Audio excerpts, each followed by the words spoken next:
come back and watch us when you do. A few people messaged me to say that they're halfway through the book, so they're going to watch it at a later point. So if you're watching this in a few weeks' time, hi, and hi for people who are actually here now. I'm joined by two of my lovely friends who have established did meet each other in real life as well, Paula and Kirsty. We all met up at Yalk, which is very lovely. I just momentarily forgot because I was saying to them before, I can't remember what is real life interaction and what is virtual interaction these days. So do you two want to start by introducing yourselves? We'll pop to the chat because there's a few comments popping up and then we will jump straight in. So Kirsty, do you want to introduce yourself and tell us a little bit about you? Yeah, sure. Thank you. So I'm Kirsty Stanley. I'm 45, live down in Dorset, and I book blog a bit. I'm not very good at keeping up together with it. And I write a bit, and I'm also not very good at keeping up together with that. But I came up with a new title for a new book today, which needs to not be a thing that I start writing because I need to finish the other one. But yeah, exciting. This is what ideas do. They start stacking up, don't they? And I was at my most prolific ideas wise when I was on Mina and the Cult deadline. I just kept coming up with new stuff, and I was like, "Go away! I'm not an ideas person." And they just don't leave you alone when you need to concentrate on other stuff. Yeah. Oh, thank you, Kirsty. I was trying to think, how long have we known each other? Because we were kind of chatting at the blogging phase, weren't we? So have we known each other since like probably 2016? Is that when I started my blog? Possibly. It's been a while. We're going to be coming up to some anniversary soon, I'm sure. It's scary times, isn't it? Time just sort of zooms by. When somebody said Shaun of the Dead has been out 20 years today, I was don't believe it. No. I'm not. No. I refuse. If you asked me, I said like 8 or 10 years. Was it Cruel Intentions was 25 the other week? See, I still think the 90s was 10 years ago.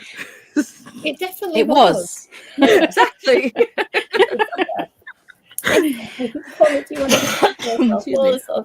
You're a bookish friend, but just as got to say. If you want to introduce yourself and say, I've said a bit how we know.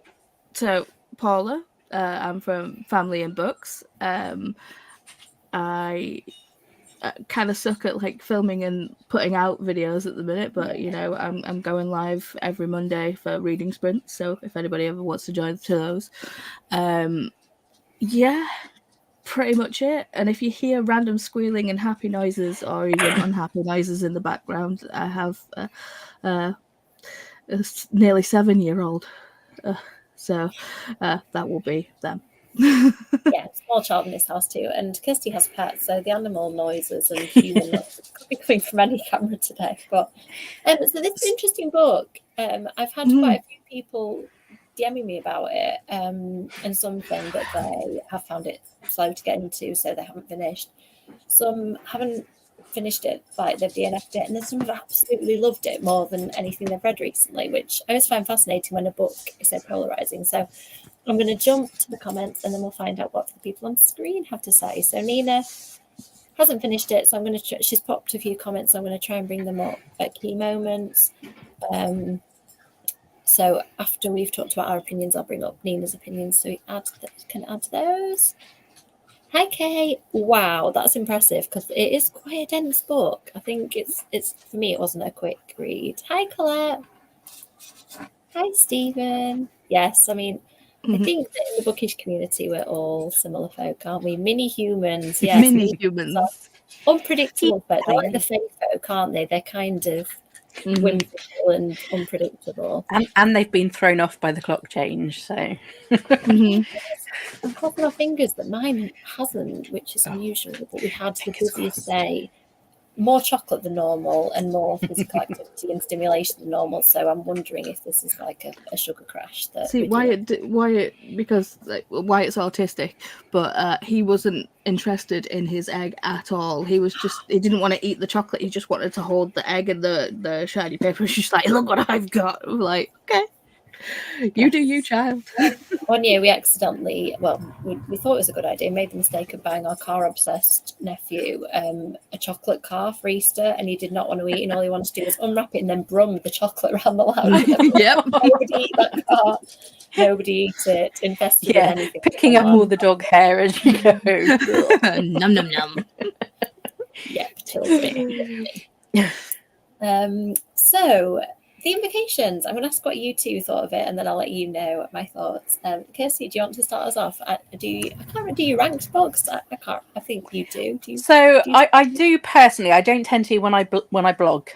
Yeah, but I do rank them for myself, because it is very much a self-ranking. It's not necessarily gonna, mine is gonna be completely different to everybody else's, but I pretty much thought I was gonna love this book just based on seeing the arc and stuff at Yauk.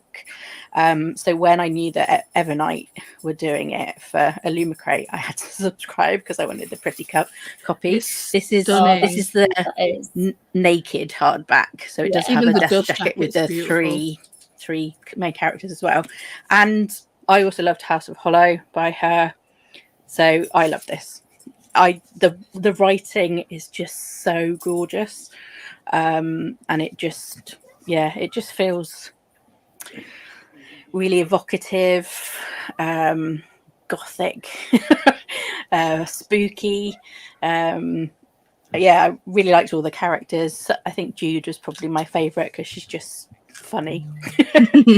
She's in it with the banter. So I was a big fan, but I thought I would be. Yeah, interesting. I think Jude's interesting because she's kind of that character that you think is going to be really cool and together and the sort of leader of the group, but then she's also rotting at the same time, and like she's the one who's kind of in the worst state. And made ridiculous decisions for her parents' love. And I thought she's a really interesting, like, multifaceted character that feels like a real person to me. So yeah, she was definitely my favourite too. How about you, Paula? What did you think of the book? See, well, I've just got the bog standard edition. And so I don't even have the sprayed edges. They're not pretty.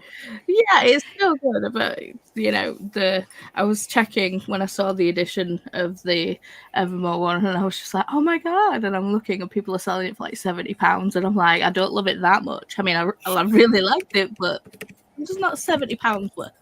Sounds insane. Yeah. I did like it. I think it was such an interesting magic system. And I think Jude is my favorite, but I think it was a little, I mean, I understand it now reading, like, having more of knowing the end of the book and how they got that, but I felt it was a little bit kind of an easy plot device for Jude to just throw money at any problem and it just be magically fixed, but it leads into the end of the story. So I was like, I forgive it. It's fine. And also the fact that Emo's not bothered by the money. That was a nice kind of flip. And for me, I think, so I started this book with like ceiling sky expectations because I loved House of Hollow. And I did really enjoy this. And I was like, I maybe love it, but there's just something that kept me slightly one step back from it when I was first reading. And I can't quite pin down what it was, but I read it quite slowly, which for me is normally a sign that I'm not massively gripped. Because if I'm gripped, I'm like picking up the second the TV goes on and Bluey's on, I'm like, read the book. And I wasn't doing that. So I don't know. And I still can't. I've chatted to a few people. And I can't still, because they've told me their reasons of like loving it or not loving it. And I can't pin down exactly what it was. But I absolutely loved the last quarter of the book. That really ratcheted everything up for me. I thought it was absolutely just bonkers is the only word. It's not very articulate, but I loved how wild it was. Yeah, and just the fact that it couldn't have gone any more wrong, or, you're talking psychotic dead girl, but also hell beast combined into one body and murderer and whole family of everything. So I thought that was just, it really pulled everything together for me, and I did race through that last bit. So I don't really star rate books because I find it too elusive and hard to pin down. But if I did, I'd have gone from like a kind of good ranking to like really, really, really good at the end. And that really sold it for me. So I'm just going to jump to somebody comments. Yeah, I was going to say something somebody in the comments put about obviously because we had the 3 points of view, and sometimes that works really well and sometimes it doesn't for people. And I guess it depends. For me, because I liked all of them, I didn't mind whose head we were in, but if you have got a really strong favourite, then it can kind of make the story drag a little bit when you're not in there. Yeah, it can, because you're just waiting to get to that person that you love, aren't they? Yes, it is heavy. I think that might be a thing as well. It was like definitely a mood book for me.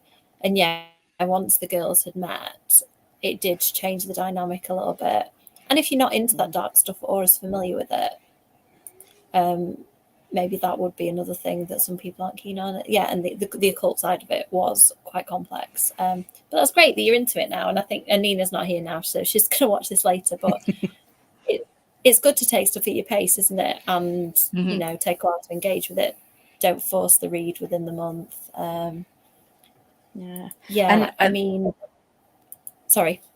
I was going to say the magic system stuff is just, it's what people have been asking for, I think, in terms of magic really comes with a cost in this one, and often it doesn't. So I think that's that's quite, quite unique in some respects, because I know that's what people out there have been crying for. I've seen it written so many times over the last year and a bit, that otherwise magic is too easy and it can solve everything. So yeah, I like the fact that it was really concrete too, because I do struggle with things that I can't actually, I know I can't see it in a book, but sometimes the magic, it's just like poof, they do something with their hand and or the magic comes out. I liked the fact that there was physical, skin being cut, objects being put inside, and words that all tied it together. I found that slightly hard. I still don't quite grasp the spell weaving and working thing, but I let my disbelief get suspended. I was kind of annoyed that it, like, this is just a me thing, but kind of it being the magic system, because spoilery chat is fine. It's hard, isn't it, sometimes? Yeah. It's like, do I say it? Do I not? But it being connected to demons, it's like, I get it, but it's just like, why is the occult always put with demons and dark stuff? And but that's just a personal thing for me. I get it. The magic system worked great. I think having like Kirsty said, having the thing where it's a case of there is a real cost to the magic, like, to yourself personally, not just like to the outcome of the magic or anything. So it's really good. Yeah, I really liked as well the fact that Emma, like everybody else, I don't know how to pronounce Emma. I don't know how to pronounce her name. I'm just saying Emma. Ema. Yeah, Ema. I listened to it on audio as well. Oh, Ema. Okay, cool. Ema.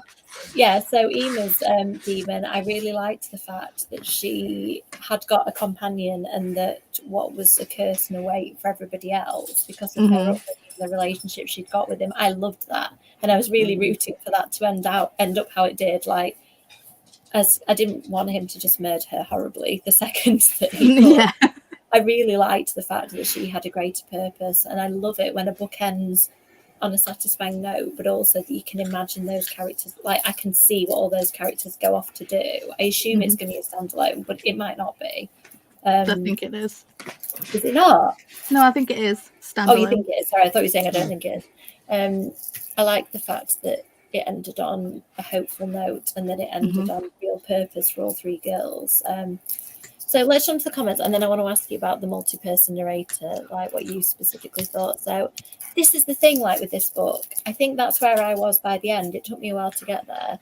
And I think that I like the fact that this book, like Crystal Sutherland, and it reminds me of Laura Stephen in that regard too, like asking some challenging questions and putting some challenging points forward about power imbalance between men and women.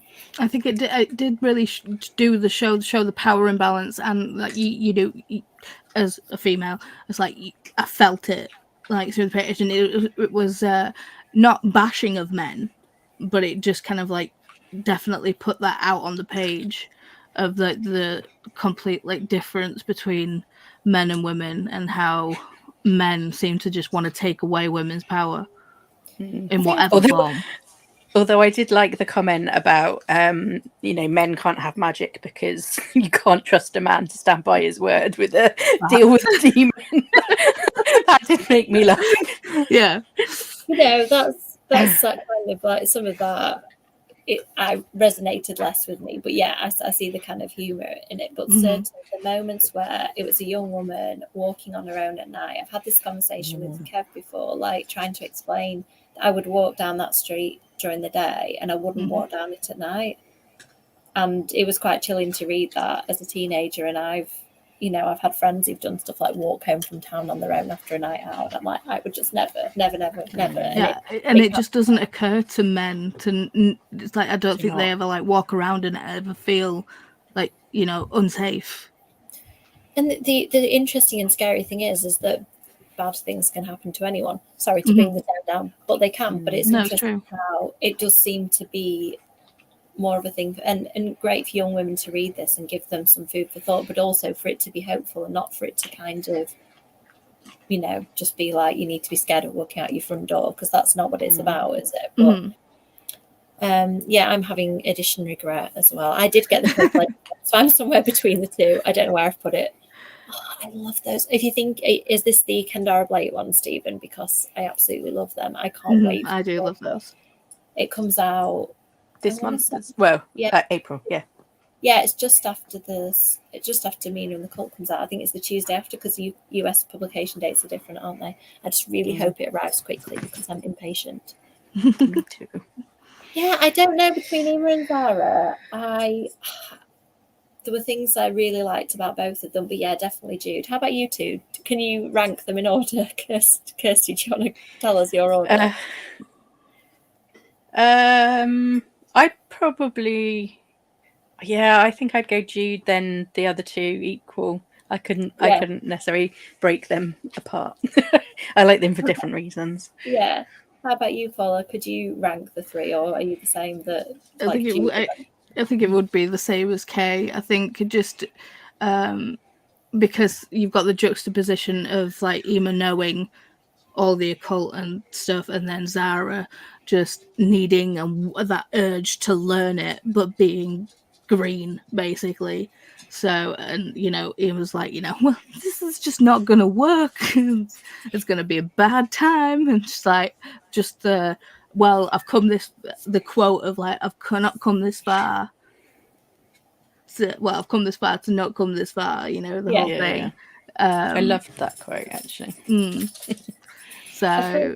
I think all three, you could really tell what was driving them, because I think motivation of characters as a writer is something I'm always really conscious of, and it tends to come really late with some characters. I'm like, come on, I know what you're doing, but tell me why you're doing it. And I felt I really knew why they were all doing what they were doing, and they had really strong motivations and really distinct ones.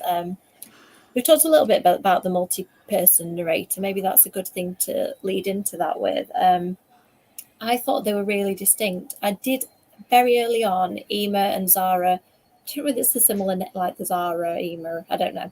I got them very slightly confused at some points, because they both had bad home lives and had kind of murky stuff to do with families, and I slightly entangled them in my mind. But mostly I found them really distinct. What did you think, Paula? Did you find that it worked for you in that case? No, I found them very distinctive. It was just, well, to be fair, at the beginning I was just like, okay, so Ema's just a straight up kleptomaniac, fine. And just also the switch for Zara with the whole, like, she was so focused on school, and school was so important, and she's like she's gone from being so school focused and wanting to learn all the things to get her on in life in an academic setting to, well, no, my focus has completely shifted to, I need to, like, make my sister alive again, and now that is my main focus. And even the school being like, okay, well, you've stolen these books and you're not really doing well in class. I was like, well, that doesn't feel like a real school, to be fair. Well, no, she gave her the stolen books. Yeah, I was just like, that doesn't seem like a headmaster thing to do. That's not teaching a lesson, is it? But, okay. Stealing books is a bit of a thing. I used to buy a lot of my books in my classrooms because there were never enough, on a slight side note, and they did disappear quite a lot. And because I'd bought them, I was kind of like, I'm putting these out so that children will love them and want them. So I kind of feel like, well, if they disappeared, I've sort of done my job, although I need to do the stealing lesson as well as the loving books lesson. Yeah. Yeah, I thought Ian was interesting when we first met her. I was like, where does she fit in? Like this girl who just steals stuff and gets to live in other people's like halls of residence. That's weird. But it like really made sense to me. But what a place to disappear though, because there's just it makes so much sense. It's really clever. Yeah. Crystal Woodland, I can imagine her sitting there thinking like, where could somebody just like have a fully kind of not functioning life in terms of being enriched and having relationships, but how could you just live and fly under the radar? Fed and washed and exercise and be invisible. Yeah. I love the fact that she was fit too, and that like she really kind of honed her body, and that was important. It felt like a really believable character trait for her. Like I was sort of reading it thinking, I don't think I've read like a kind of muscular female character who loves working out in a book, and that isn't me. Clearly, look at the spaghetti noodle from. But it's like she says it later on. It's like, you know, when you fight, when you're fighting someone with magic, or like, you know, they never expect you to come back with a physical attack rather than a magic attack, and it's like that made so much sense. Yeah, absolutely loved it. It was just another layer. I think the characterization for me, and like Kirsty said, the beautiful writing was just so good in this book. What did you think of the multiple narrators, Kirsty? Did you? Yeah, I think, like I said before, I think it worked for me enough because I liked all the characters. Doggy. So I wasn't kind of like itching to get back to somebody's point of view, and also they were still all on the same journey together. So we weren't sort of being taken away completely from the trio and how they were working together. Yeah, I like a multi-person narrator that starts separate and then converges, even if like one of them stays separate for a bit longer, or I like it when they kind of all come together. I think that it did that really well too. It did confuse me though, because it was like two were in London, and then I was suddenly like, is Oxford University in London? I'm sure it was in Oxford. And I just got really confused for a few minutes. And then I was like, no, of course it's in Oxford. What are you talking about? So yeah. I just let that flow over me because I'm not very good at geography. I'm just like, yeah, it's all right. They'll all come together in the end. It's fine. Yeah, like the flying to Ireland as well. I don't think I was skip reading, but I was reading quite fast, and I kind of missed that they were on a plane. And I was like, hang on, what? How have they got to Ireland? Like, where did they come? Private jet, baby. Private jet. Well, if you zone out for a few chapters in YA, you can miss some really crucial information, can't you? Because everything is so concise and packed together. Yeah. Oh, I know something I think you probably loved in there was the reference to Madame Bathory. Oh, yes, I did appreciate one of my favourite historical like gruesome masterpieces being pulled in there. Yeah, that was good. I like it when people try to explain the reasons the historical figures did what they did, and it fits into the world. I thought that was really clever too. I should have mentioned that. Kirsty beat me to it. I did like it when they were like, you know, why does that name sound familiar? Yeah, I know. And I was like, I know, let me tell you. I named one of my characters after her, so totally get that. Let's jump. Pace led us nicely into one of the other things that I wanted to know about, because I'd not, weirdly in this book, I'd not spent much time trying to think about who the killer was. In some books, it's all I'm obsessed with, but I think for these girls, I was more interested. The killing, I mean, important, but felt peripheral to the individual thing that they were going through, so I wasn't trying to figure it out. And then I was chatting to my friend Rosie the other day, and she just casually said, something like, I can't remember what she said about the killer, but she was like, something, the killer. And I was like, hang on, the killer? I've not been thinking about them. And because Rosie had mentioned it, and it was something I think that she'd been interested in, like that was a bit that caught her attention in the book, I then tried to work out who it was. So from that point, I did get it, but I hadn't been thinking about it until like 3/4 of the way through. So did you, Paula, like, I think, you know, there were a few twisty twists. Did they get you, or did you guess any of them? For me, I can't help it. It's the like ADHD brain of like, you know, it has to, once it's like on that thing of like, who is it? I did get it, and there was like certain plot points that I did get, but they were like a chapter or two before they were revealed. It wasn't like, you know, one thing I called out like straight at the beginning of the book, but the others were like just a few chapters in front of it. So I was just like, okay, so it did keep, well, not keep me guessing, but you know, it did, you know, keep me engaged and not just like, okay, this is happening. Yeah. And then just be like, yeah, called it. Yeah, I liked the fact that there were enough suspects, I think, a lot of the time. They started to fall away a little bit as people kind of showed the true colours. Like, I wasn't sure the detectives' involvement at one point. I was like, detectives are quite a good suspect. I thought that whole thing was sus as well, just like, you know, a random police officer just being like, okay, well, yeah, come look at this crime scene. Like, okay, because that's what police do. I mean, you know. In the end, she sort of revealed that she had a reason, didn't she? But yeah. And she needed the money, yeah. So I did wonder, was he called Eli? That, you know, the actual person who was responsible in the end. Elijah. Elijah. Yeah. He was so super nice, and he was the only nice one, and he was really nice. I've noticed this, and it's a YA book thing, and I'm always really careful of it. I watch myself for this one. If somebody's super nice, are they the killer? And if that was the reason I wondered about him. So if I've ever got super nice characters, I'm always like, I try and just think. I was like, it's too obvious to be the dad.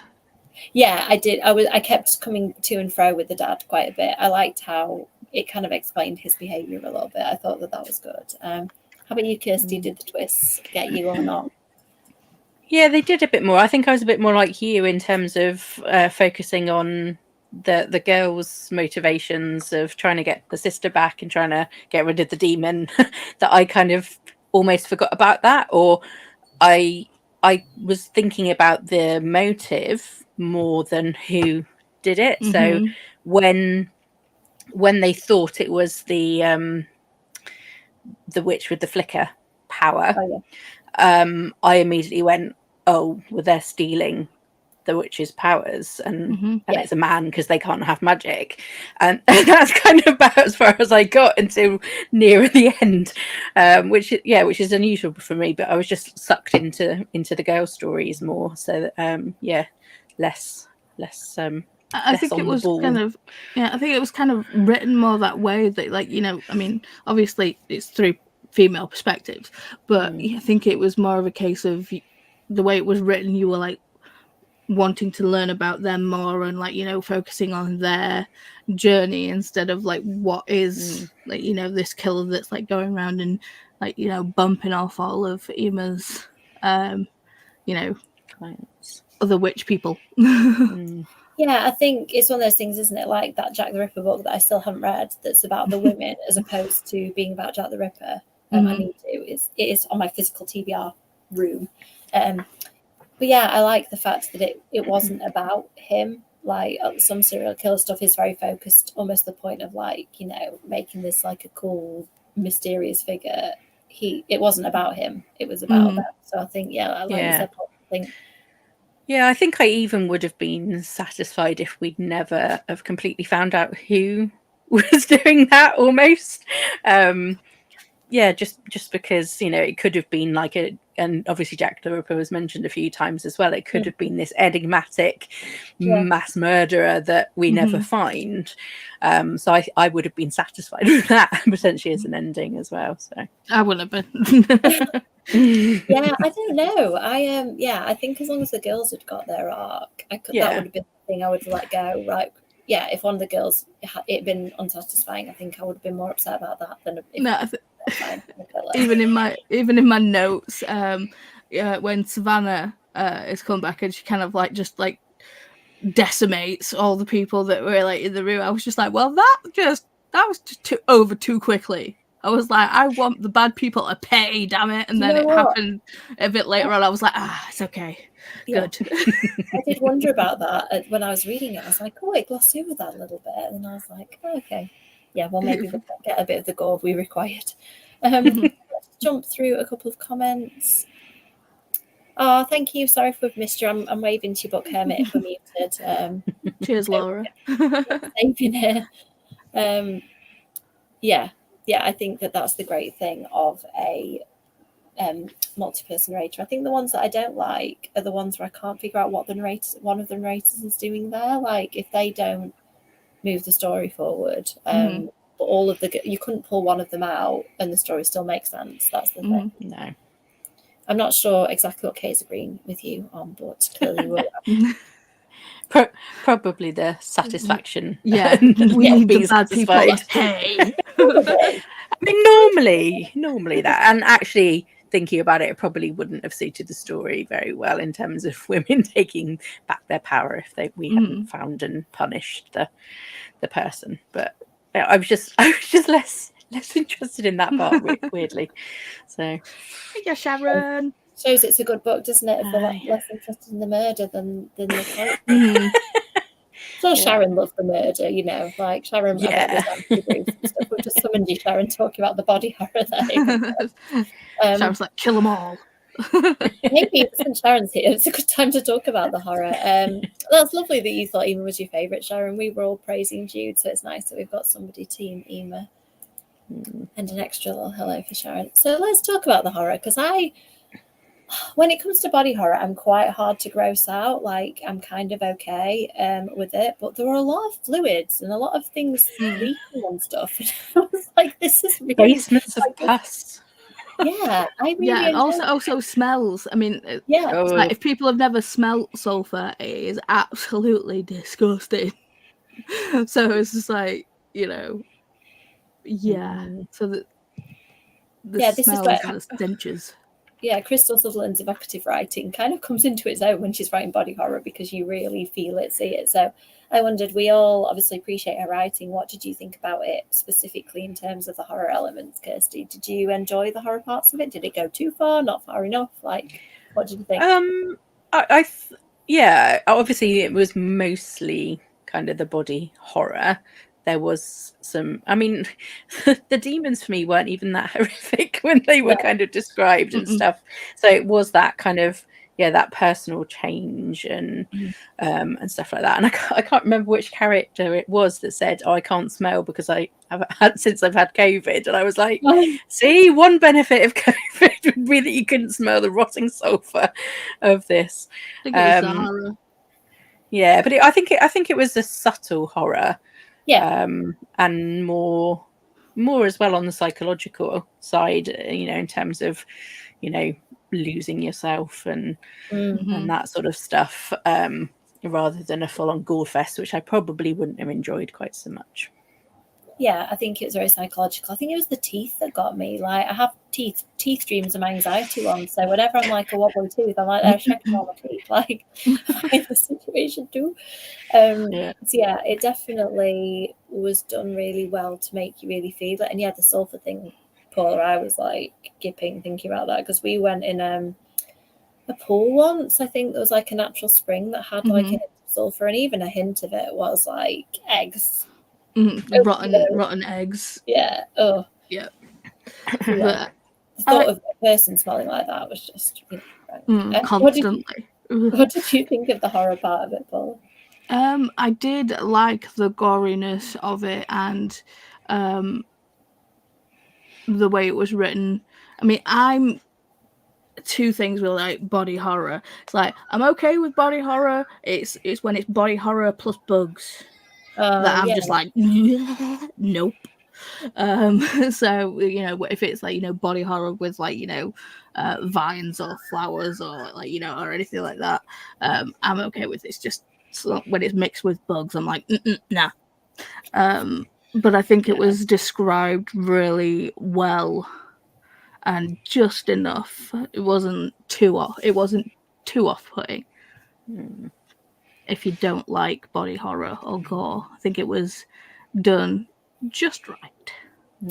Yeah, and I think that it kind of eased you into it as well. Like, it didn't come in with the really hardcore stuff. I think once you'd got a little bit of like the invocations and how they worked, if you didn't like it and you kind of tapped out at that point, you'd not got to the worst of it. I like the fact that with horror, I think YA horror particularly is good to ease the audience in. I think adult horror quite often comes in hard and fast, and then you have like 5 chapters of back down, like watching a Scream film. You see the kill at the beginning and then 20 minutes of nothing. I think for YA it's quite good in this case to do it the other way around. It just eased me in, so that by the time I got to the Pussville basement, I was kind of attuned to the world. I mean, it helps me that I don't have a visual imagination. Yeah. So, you know, I just read words. So that's fine. If I was seeing it as a movie as I was reading, then it might have been a little bit more disturbing. I really don't know. People always ask me that, like, do I get the movie thing? I don't really know. I think I get a bit of a mixture. Like, I don't get just words or a really clear, vivid picture. I get some like dreamlike combination of the two, I think. I can imagine if it's written well, I can imagine what it will be. But with Sharon, I think, like, you know, she reads and she just has the movie of it playing in her head, and I'm just like, that's so cool. But it's like, no, I have to actively imagine it. Somebody remind me, because my brain is going blank. Bathtub. When Jude is having her bath, and because she's like all like near the beginning. The beginning where like, you know, the water's all black and gross and stuff, and like she gets out of the bathtub and the water turns crystal clear again, because it's like whatever is around her and stuff, and what she touches like turns to like rotten, festering, nasty stuff. That was quite clever. Yeah, that reminded me of The Reluctant Immortals. One of the characters, without spoiling it too much, has a similar trait that things love that book. Yeah. And I like a bit of decay. It thing really well, doesn't it? Give me a bit of decay and some plants growing out of people. Yes, juicy is a good word. That is literally. Have you read House of Hollow, Sharon? Because I think you'd really enjoy that if you haven't. Agreed. It definitely doesn't kind of make me want to do a demon bargain. Not that I did before this, but I like what Kirsty said. It didn't feel easy or clean or like something appealing. Like, you know, some books like make it sound like it would be a fun thing to have and not enough for cost. Like, say, being a vampire a lot of the time and stuff is just like, you just have to bite someone. Fine, make me a vampire. If it's like real cost, it's really interesting. I did put a note in my thing was like Jude, where everything around her like rots and decays over time, and she has all these books and things, and it's like when Zara was like going for the book and it was all rotten and disgusting, I was just like, dude, if you know things around you rot, exactly. It was this book, wasn't it, that rotted? Yeah. I was like, and I was like, don't rot this copy. If you know things around you rot, keep them in a different place. It's not like you don't have the money to get, like, you know, get a storage place. I was like, the books. That was one of the most horrific things. Yeah, stay in the beautiful Gothic mansion full of nice possessions. Yeah, stay in like a cardboard box apartment away from other people. Yeah, I love that. And just live in one of them or something. What do a load of bookworms find most horrifying in a book with features loads of body horror? The books are damaged. Don't destroy the books. I did feel really sad for Zara as well, because it wasn't just it's a book. It was like really early on. I mean, there would have been no book at the end of it, would there? We'd have skipped quite a lot of the stuff she had to go through to get there, but it was so sad when she thought that all the answers could have been there and they were just like crumbling in her hands. I think this book really made me feel stuff. Yeah. And then when Jude's dad turned up to invite her to the wedding, and he didn't comment at all on this rotted house around her, and you're like, okay. that was one of the things that tipped me off, to be honest. I was like, well, clearly he feels that, well, I felt like he must have had some dealings with the occult and things, because it's like he didn't bat an eyelid. I think it felt like the most shocking thing with his relationship with Jude was that he was like, oh my god, she's not girly. She's, you know, she's wanting to be like, you know, look like not necessarily a man, but like, you know, non-binary. She doesn't want to be put in the girly girl box. And I think that was like the most shocking thing for her father in my terms. So it's like, okay, so he's okay with like the space that he's like, you know thing just being an absolute fetid mess.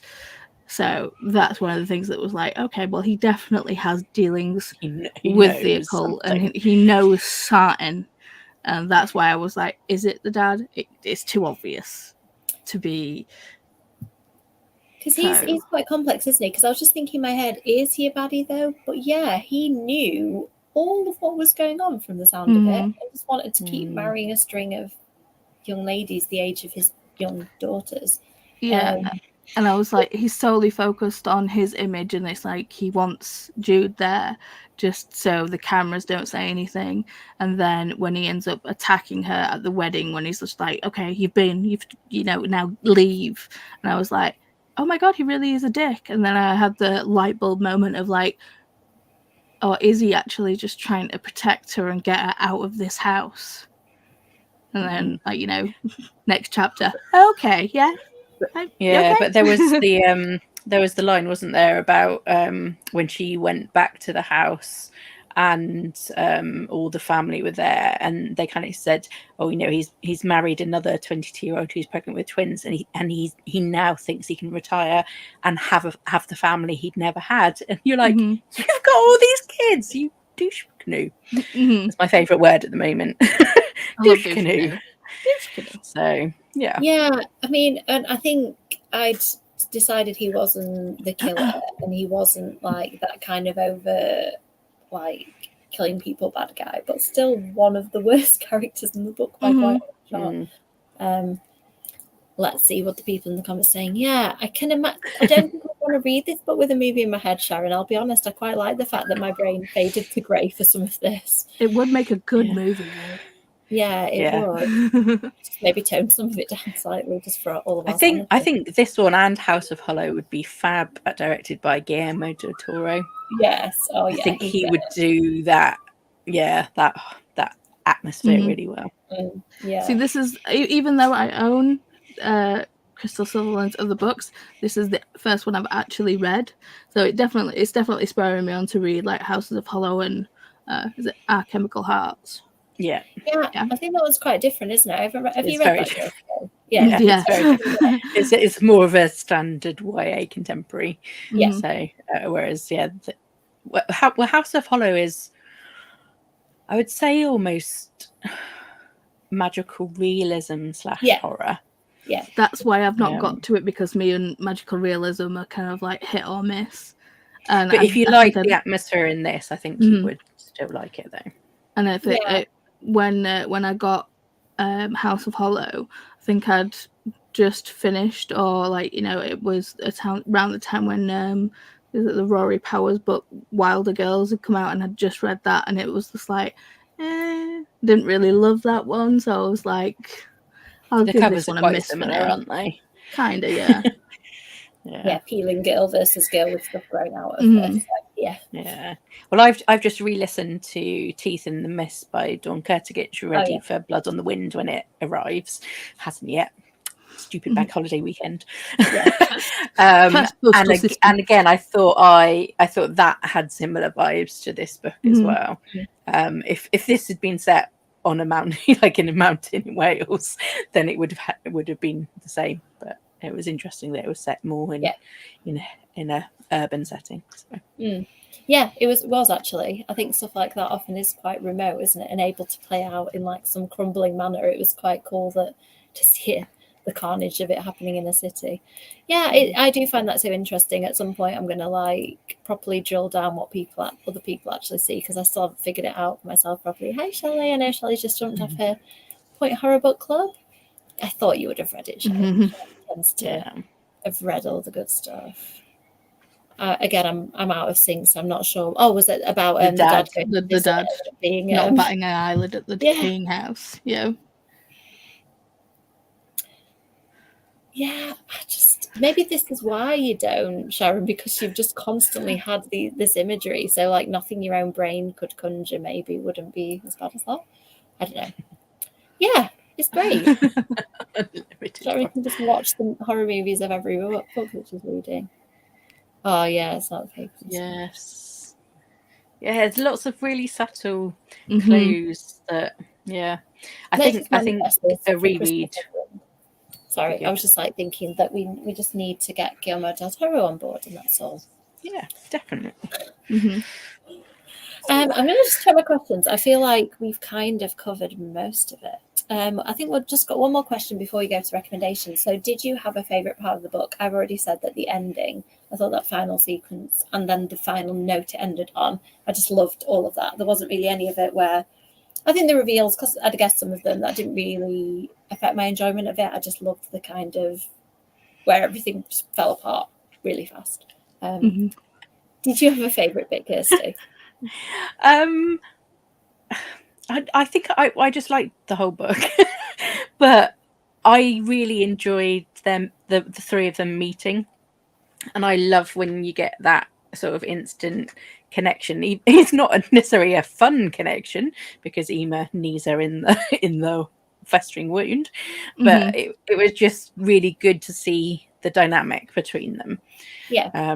So I think that was the kind of the standout of, oh yeah, I'm enjoying this. Get some like good chills from it. Did you have a favourite bit?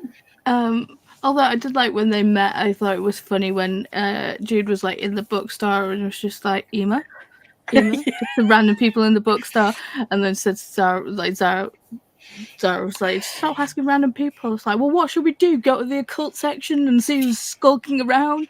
And like, Ema's like, yes. I saw that play out. I was just like, genius. Yes, actually, come up here. Yes, do that. But I think even though the book is dense and quite long, and in some parts you just like, it felt like we got reveals and like there was still like half the book left. I was like, okay, so what are we getting on here? But I think even I liked the ending, not the like, obviously I loved the bad guys getting their comeuppance and all that stuff, but I think the ending where Ema's back in Ireland and those two come out to visit and they actually bring the old cottage like back to life, and they say that like, you okay there? What scared you? My lodger. You just stood in the doorway. We're talking about a horror book. Don't scare me like that. A man who just appears to women as well. It's because I've got my headphones on. I didn't hear him coming down the stairs. Oh. Sorry. Just the and then the whole like, the demon bargain of like, well, we're gonna make it so like you make things right, as it were, like, you make this coven and you like, rebuild kind of thing. I thought that was like really good. Yes, it was, and it tied in nicely with why Ema got to survive, like, and other people didn't. So I didn't know if she was going to be a sacrifice at some point. So I was like, no, don't do this to us. And luckily not. I mean, this is the dichotomy of the people in our discussions. I love this. So the epilogue made Kate quite happy, and Sharon enjoyed the bloodbath. But yeah, the banter and the sweet ending. Agreed, Sharon. Yeah, we like the horror. We like people getting their comeuppance, but we want a happy ending, really, at the end of it, don't we? We're very complex girlies. Yeah. This is what this book's about. Kev's put a nice reminder on. It says Amy, but it's really Kev. That we're chatting about over emotional next month. Yes, next month. It is April tomorrow. I just had to figure out where it was for a minute. And if you've already read Over Emotional, Overthinking, it came out last week, I think it was, which is the sequel. So what I'm going to do is do the chat about Over Emotional, but if you want to read Overthinking kind of alongside us, that is cool too. Yeah, I mean, that's what horror's all about, isn't it? Heart racing. Yeah. Oh, Sharon. But isn't that the beauty with books? If I read a book with an unhappy ending, I'd probably be deeply unhappy, whereas Sharon would be there like, oh, yes, this is what I wanted. Well, I think this book did a great thing of like, you got both. You got the bloodbath, you got the gore, and you also got the happy ending. So it was a nice thing. And I did like that the demons that she just like, go clean up, and they didn't have to do any of that. The demons just like, all right then, blood, nom nom nom. Nom nom nom. Apparently the answer is not like stain remover, it is just get a demon. Get a demon. Yeah. Yeah. Perfect. Yeah. I'll remember that handy cleaning tip for the future. Should anyone bleed on my rugs? See, I think I would have been more freaked out if the demons looked like cats and then they were licking up the blood. And then I'd be like, oh, God. Because then you'd think real life cats would do. I'm sure they would do things like that, to be fair. But that would be creepy, actually, because like you wouldn't know if you were dealing with a demon or a real cat until it did something demonic. Yeah. Eyes gleam and it starts licking, your bloody wounds. Which reminds me of the cat from like Miss Marvel, the alien cat, where it's just like, you've seen it where it's just like the cat and then obviously all the tentacles come out. It's like, oh, okay. Right. So last question. Can you recommend any books? I'm going to jump in, I'm afraid, and possibly steal your answer. Sorry about that. My Go on then. Steal my answer. House of Hollow, yes, absolutely. And Laura Stevens books. If you want angry girls and body horror and kind of dealing with some of the similar themes of like what it means to be a woman and the things that people are afraid of. I think Laura Stevens, again, like Crystal Sutherland, she's had a bit of a change direction. Certainly her most recent two, Society of Soulless Girls and Every Exquisite Thing, I'd definitely recommend.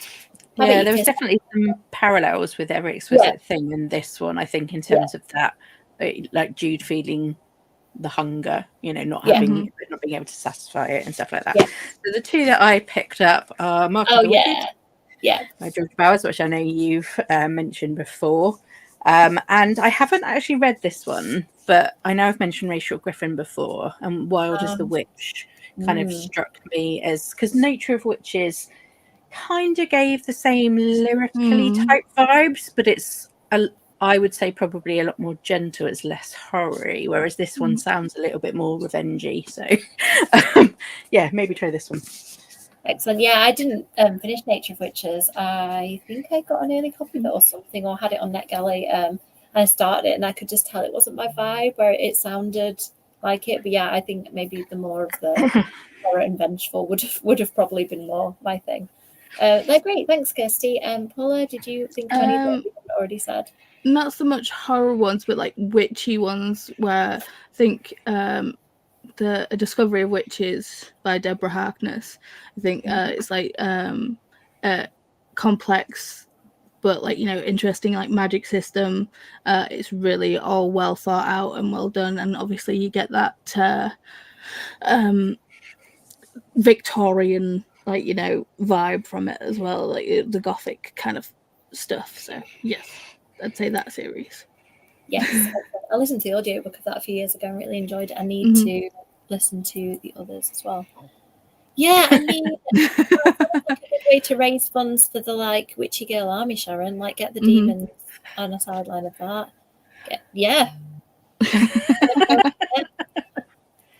Oh, Goose. Goose was the cat's name, yeah. Oh, yeah. Yeah. Cat called Goose, got it. I think that's it then. Thank you so much, you two, for chatting. I knew that it would be an interesting discussion about this book. There's lots to say, and always lovely to talk to you both. Thank you, everybody in comments who has contributed. Excellent. It does make for a lovely community chat. I hope some people will join in next month with the read. And as Kev has handily put that, if you want to set a reminder, that is when we're doing the live show. So you've got time to grab a copy and read along with us. I think that's about it for me. So thanks, everyone. I'm going to go do some writing. So I'm going to catch up with you all soon. Thank you. Bye. Nice to see you both. Bye.